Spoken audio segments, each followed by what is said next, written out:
అసలు నీకేం కావాలి? నాకు ఆస్తి కావాలి మేడం. ఆస్తా? మేము ఎట్లా బతకాలి మేడం మరి?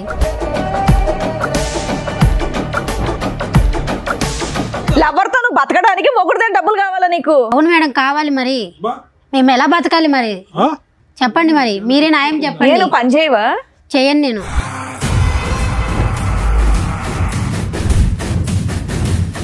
రేణుకా గారు మీరేనా? రండి.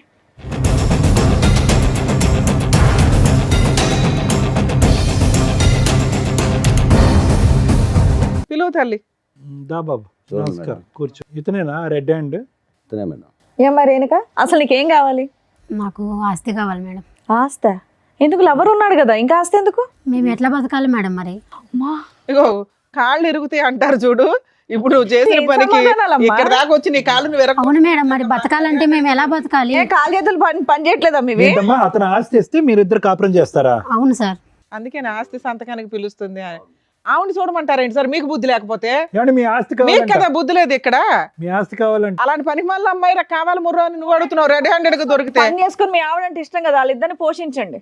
వాళ్ళిద్దరు ఒక ఇంట్లో ఉంటారు, మీరు సంపాదించి డబ్బులు పంపించండి వాళ్ళకి. అలా కాదు, మీరేమో వచ్చి భారీ కావాలి అని అంటున్నారు, ఆమె ఏమో వచ్చి మీ ఆస్తి కావాలంటుంది. ఎందుకంటే సురేష్ ఆవిడ కలిపి లగ్జరియస్. ఏంటండి ఇది? నాకు చాలా కామెడీగా ఉంది. ఏ కామెడీ లేదేం లేదు, ఇద్దరిని తీసుకెళ్ళి లోపల వేయడమే.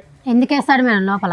సిగ్గుందా నీకు? ఏం మాట్లాడుతున్నావు? ఎందుకే లవర్తో నువ్వు బతకడానికి మొగుడుతో డబ్బులు కావాలా నీకు? అవును మేడం కావాలి మరి. మేము ఎలా బతకాలి మరి చెప్పండి, మరి మీరే న్యాయం చెప్పండి. నేను పని చేయవా? చేయను నేను. మళ్ళీ అలాంటప్పుడు అయినందుకు నీకు డబ్బులు ఇవ్వాలి? అతని మీద ఉన్న నాకు కావాలి, నాకు ఆయన మీద ఉన్న ఆస్తి మాత్రం నాకు కావాలి. నాకు అంతే. ఆస్తి కావాలా? లేదు సార్. అమ్మాయి ఆస్తి తెచ్చిన అమ్మాయి కావాలి. ఆ అమ్మాయి ఆస్తి వస్తే నువ్వు తిని బతుకుదాం అనుకుంటున్నావు. ఎంత బుద్ధిమంతుడే. తను ఎందుకు తిని బతుకుతాడు సార్? తను కష్టం చేసి పోషిస్తాడు. నా ఆస్తి నాకు రాసి ఇమ్మను. ఎందుకు రాసి ఇవ్వాలి నీకు? ఇన్ని రోజుల నుంచి సంసారం చేసేగా, బాబుని కనిచ్చాగా.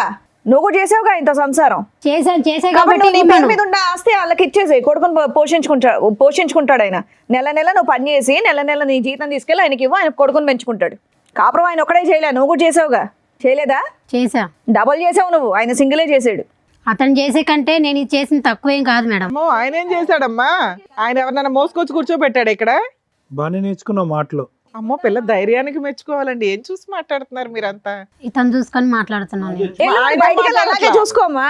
ఆయన ఏం మాట్లాడట్లా, నువ్వే మాట్లాడుతున్నావు. ఏంటండి నాకు ఇతనంటే ఇష్టం మేడం, నాకు ఇతనంటే ఇష్టం. నేను ఇతనితోనే బతకాలనుకుంటున్నాను. అందుకే ఆస్తి రాసి చిల్లిగవ్వ రాదు, అతని ఆస్తిలో చిల్లిగవ్వ రాదు. నీకు లీగాలిటీ చెప్తాను.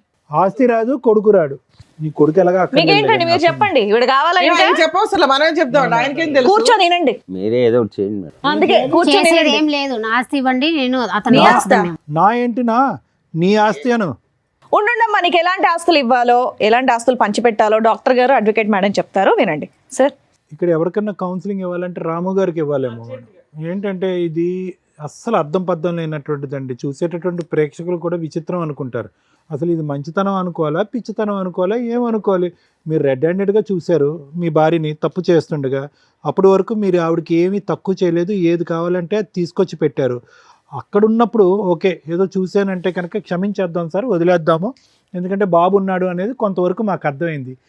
ఇక్కడికి వచ్చి కూర్చున్న తర్వాత బహిరంగంగా ఇక్కడ కూర్చుని పక్కన ఆ అబ్బాయిని పెట్టుకుని ఇతను కావాలి ప్లస్ నీ ఆస్తి కావాలి అన్నా కూడా ఇప్పటికీ కూడా మీకు ఒక పౌరుషం రావట్లేదు, కోపం రావట్లేదు. ఇప్పటికి కూడా మారితే కనుక భార్యని పట్టుకెళ్దామని అంటున్నాం. అసలు ఏ కోసానైనా కూడా ఆ అమ్మాయిలో ఒక మానవత్వం, ఒక మంచితనం ఉందా? ఒక బిడ్డకి తల్లిలా మాట్లాడుతుందా?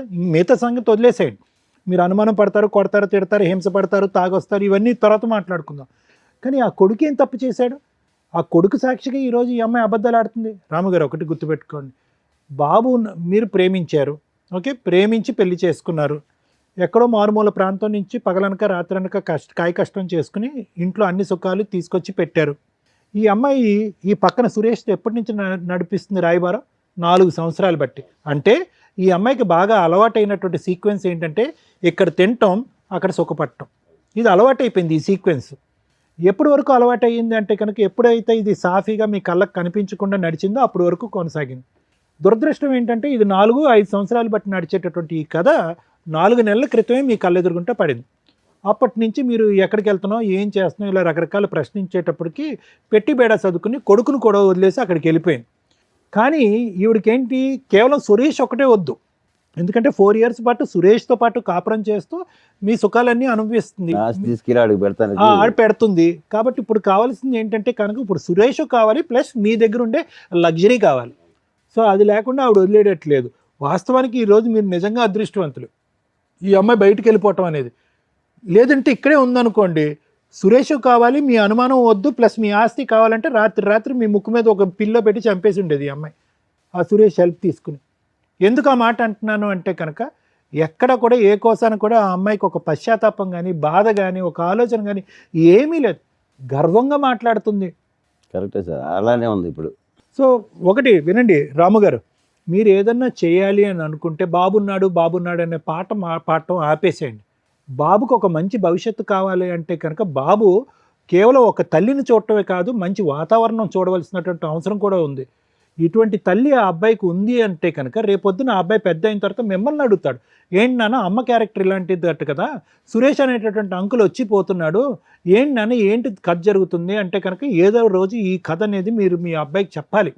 చెప్పినప్పుడు బాబు ఏమంటాడు అంటే, ఎందుకు నాన్న అటువంటి తల్లిని ఇంట్లో పోషించావు, ఏమి ఇచ్చింది ఆవిడకి, ఆవిడ మనకేమి ఇచ్చింది అనే మాట అంటాడు. ఏం మాట్లాడతారు? ఆ ప్రశ్నకి మీరు ఏం సమాధానం చెప్దాం అనుకుంటున్నారు? ఒక్కసారి ఆలోచించుకోండి సార్. ఏం చేయాలో అర్థం కాక మీ దగ్గరికి వచ్చాను.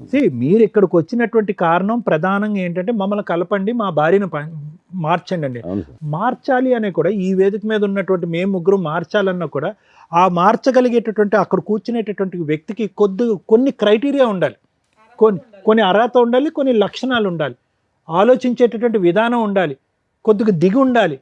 నేను ఒక బాధ్యత గల స్త్రీని, నేను ఒక తప్పు చేశాను, నా తప్పుని నేను తెలుసుకున్నాను, ఇప్పుడు నా దారిని నేను పడతాను, నన్ను క్షమించండి అనేటటువంటి ఆలోచన ఉండాలి. ఆ అమ్మాయిని వదిలేస్తే కనుక ఈరోజు 2 నిమిషాల్లో మిమ్మల్ని చంపేసి మీ ఆస్తి రాయిపించేసుకుని అతనితో పారిపోయేటట్టుగా ఉంది.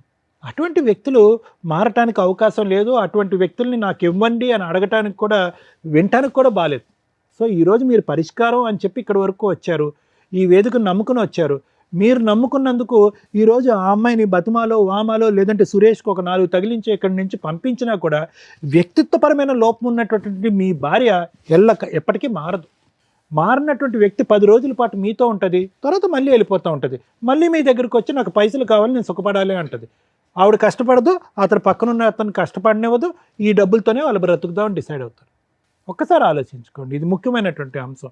మీరు ఇక్కడ మాకంటే ముందు వద్దు సార్ దండం, ఇటువంటి వ్యక్తి కాదు, ఇటువంటి పాపాత్మురాలు నాకు వద్దు, ఇలా మోసం చేసినటువంటి వ్యక్తిని ఏ విధంగా శిక్షించి బుద్ధి చెప్పాలన్నది చెప్పండి అని అన్నాను.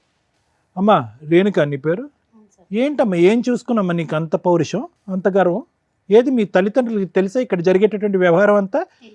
తెలీదు. ఎందుకు తెలియదు అంటే కనుక అక్కడ లవ్ స్టోరీ అని చెప్పి అప్పుడు బయటకు వచ్చేసావు, అప్పుడే చేదరించుకుని వద్దమ్మా అని చెప్పారు. నీ క్యారెక్టర్ బాగా తెలుసు, వాళ్ళకి నీ క్యారెక్టర్ తెలుసు, కానీ పాపం నిన్ను అంత సిన్సియర్గా ప్రేమించినటువంటి రాముకు నీ క్యారెక్టర్ తెలియలేదు. అతనేమనుకున్నాడు, నేను ఒక్కడే లవర్ అని అనుకుంటున్నాడు. కానీ అతను తెలియనటువంటి నిజం ఏంటంటే కనుక అతను వెనకతలు 4 ఉన్నారు క్యూలో అని చెప్పి. నేను ఇలాగే అంట, సురేష్ ఒక్కడే ఉన్నాడని నమ్మకం ఏంటి అంత సుఖపెట్టేటటువంటి రామునే వదిలేసినప్పుడు సురేష్ని నమ్మి ప్రేమించవలసినటువంటి అవసరం ఏంటి? సో కాబట్టి ఇక్కడ ఏంటంటే ప్రేమ అనే దానికి నీకు నిర్వచనం తెలీదు, ప్రేమ అనేటటువంటి సబ్జెక్ట్ గురించి నీకు ఒక ఆలోచన తెలీదు, ఒక ప్రేమించేటటువంటి భర్తని అర్థం చేసుకునే కెపాసిటీ లేదు, ప్రేమించేటటువంటి కొడుకుని చూసుకునేటటువంటి ఆలోచన లేదు నీకు. సో నీకు ఏ అర్హత లేదమ్మా. సింపుల్గా చెప్పాలి అంటే ఆ మనిషిగా ఉండేటటువంటి ఆలోచనలో ఉండే అర్హత లేదు, నీకు ఏ అర్హత లేదు. ఆ పిచ్చోళ్ళ ఉన్నాడు ఆ సురేష్, అతను ఎందుకు వచ్చాడు నీ వెనకట్ల నాకు ఇప్పటికీ అర్థం కావట్లేదు. ఏమయ్యా సురేష్, ప్రేమించుకుంటే వచ్చేస్తావా? అక్కడ భార్య పిల్లలు ఉండరా? అక్కడ కొడుకు బాధ్యత ఉండదా వాళ్ళకి? లేదు సార్, తను ఇట్లా తాగుతుండదు. అంటే తాగితే మధ్యలో దూరిపోతావా? అంటే తాగేటటువంటి అన్ని కాపురాల్లో నువ్వే ఉంటావు మధ్యలోకి వెళ్ళి? ఒకే చోట పని చేసుకుంటున్నారు, లేదంటే నీకు ఎక్కడో ఒక పరిచయం ఉంది, ఆవిడెక్కడ పని చేయట్లేదు, ఏదో ఒక పరిచయం ఏర్పడింది, నీకు ఒక 2 కష్టాలు ఉన్నాయనేది నీకు చెప్పుకున్నంత మాత్రాన కాపురాన్ని సరిదిద్దుతావా? లేదంటే అతనికి హెల్ప్ చేస్తావా? ఫ్రెండ్లీగా అతను తాగుడు మానిపించేటటువంటి దానికి చేయూతనిస్తావా? లేదంటే మధ్యలో దూరిపోతావా?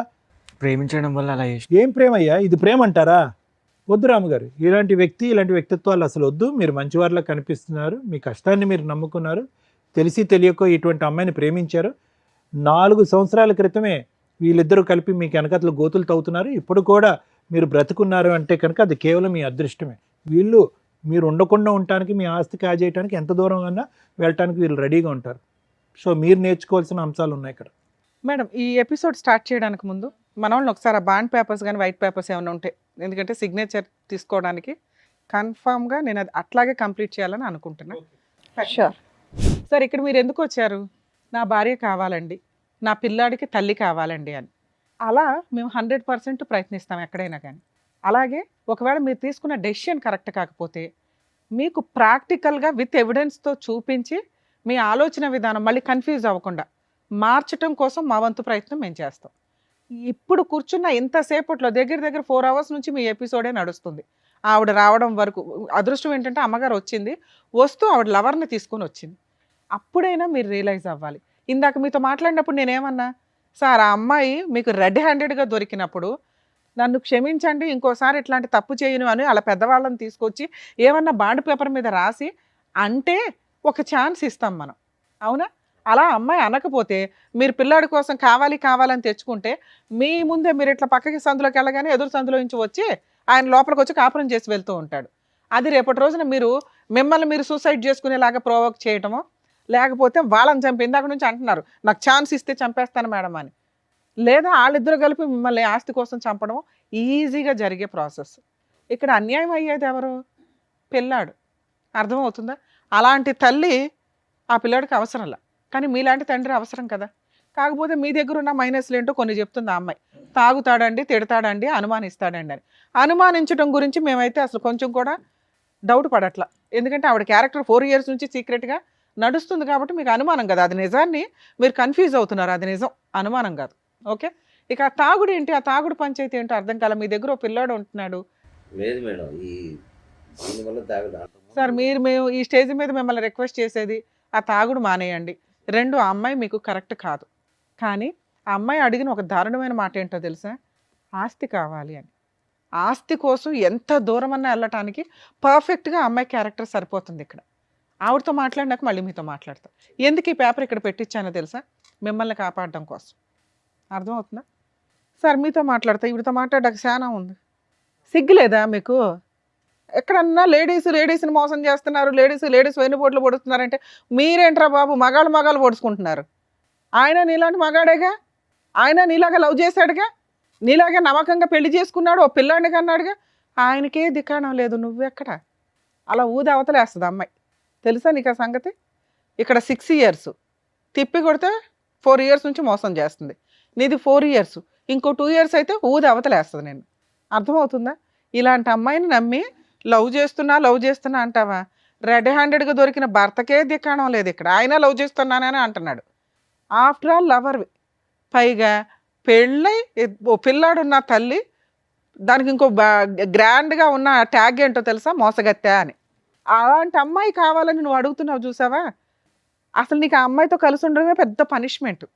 నిన్ను వెళ్ళిపోమని చెప్పలేను, ఉండమని చెప్పలేను, ఎందుకంటే మీ గొయ్య మీరు తవ్వుకుంటున్నారు, కొంచెం ఊబిలోకి దిగిపోయి అంత తవ్వుకోండి. మీలాంటి బుద్ధి లేని వాళ్ళకి అలాగే జరగాల. బయట ఖాళీగా అమ్మాయిలు దొరకలేదా మీకు ఎక్కడ?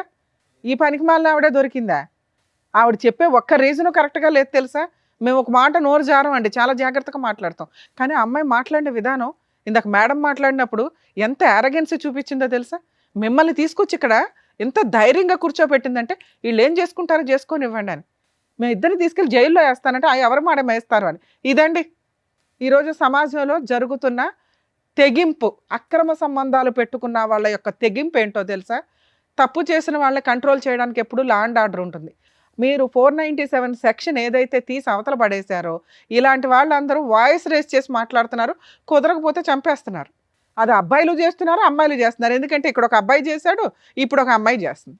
వీళ్ళిద్దరూ కలిపి సమాజాన్ని బస్టు పట్టించడంలో వీళ్ళు ఒక అడుగు ముందుకేస్తున్నారు. కనీసం ఈ ఎపిసోడ్ చూసే వాళ్ళన్నా ఆ కామెంట్స్లోనూ ఏదన్నా కానీ ఈ అడల్టరీకి సంబంధించి సెక్షన్ని మళ్ళీ ఇంప్లిమెంట్ చేయమని అడిగితే బెటర్ అని నా ఉద్దేశం. ఎందుకంటే సగం జీవితాలు సర్వనాశనం అవుతున్నాయి ఈ అక్రమ సంబంధాల వల్ల. కనీసం అదొక సెక్షన్ ఉంటే పనిష్మెంట్ అన్న భయంతో ఎక్కడో కొంచెం ఊపిరి పోసుకుందాం అని కూడా ఇట్లాంటి ఆలోచన విధానాన్ని కంట్రోల్ చేసుకుంటారని నా ఉద్దేశం. ఏమ్మా ఓకేనా? బయలుదేరు.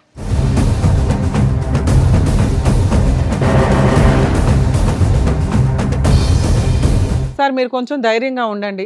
మేబీ ఈ డైవర్స్ పిటిషన్స్ కొంచెం మ్యాక్సిమం 2 monthsలోనే అయిపోతాయి, మ్యూచువల్ డైవర్స్ కాబట్టి. తర్వాత కొంచెం గ్యాప్ తీసుకుని పిల్లోడికి బాగా చూసుకునే వాళ్ళు ఎవరైనా దొరికితే చూడండి, లేకపోతే మీ ఇంట్లో వాళ్ళ దగ్గర దింపండి పిల్లాడిని, సరేనా? ఆ తాగుడు మానండి sir please. Thank you thank you. Thank you sir, thank you madam. మరో కథతో మళ్ళీ కలుద్దాం.